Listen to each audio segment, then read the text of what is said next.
I just moved out. Finally, I'm now free from the household that caused me trauma and made me deal with a lot of mental health issues. Short backstory, napunta ako sa bahay na yon noong namatay ang papa ko 8 years ago. I was a senior high school student and I didn't know what to do next because no one's going to support me anymore. Until my older brother decided to support me. He brought me to Manila and I've lived with him, his son, and wife. Just to clear things, my relationship with my brother is okay. Ang problema lang ay ang asawa niya. His wife abused me emotionally and physically. Napakasakit niyang magsalita and hindi ka pwede sumagot. Tiniis ko yun for years kasi nga pinapaaral ako at pinapakain. And to give back, lahat ng gawain sa bahay ginagawa ko. Maglinis, maglaba, magluto, mag-alaga sa anak niya. Dahil pareho silang may work na mag-asawa. I am grateful and God knows that. God knows how willing I am to help them. So when I graduated, humanap na ako agad ng trabaho.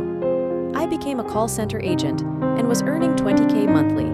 I told my brother's wife kung magkano ang salary ko and asked her kung magkano ang kailangan niya. She said 10K monthly. That's 50% of my salary.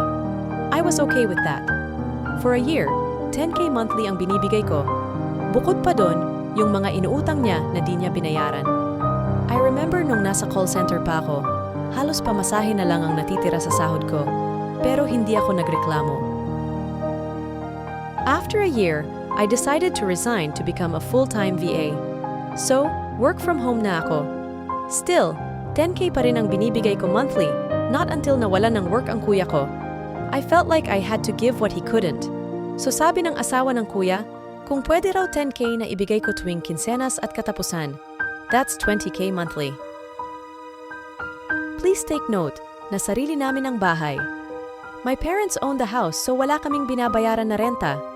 Yung kuryente namin 2K lang and 1K ang tubig, may wifi din na 3K. 4 lang kami sa bahay so nagtaka ako kung bakit ganun kalaki ang kailangan niya. Guess what? I gave her 20K monthly to the point na mangutang na ako last December kasi nawalan ako ng client. I was able to pay my debt, but she didn't know how much I suffered just to be able to give her the amount she was asking for. Last March, I told her na mag-work na ako on-site. I lied.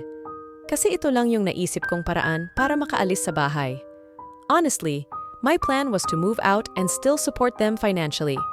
But I just realized that they depended on me too much, so hindi ako nagparamdam pero nagpaalam ako ng maayos.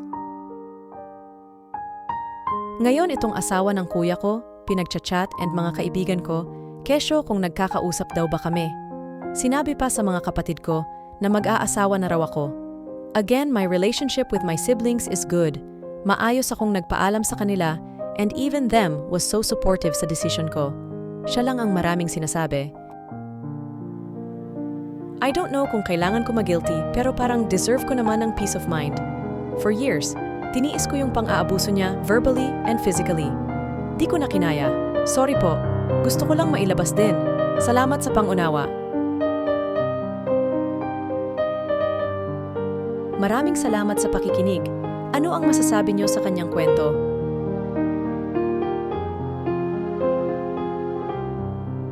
Please hit the subscribe button. Thank you!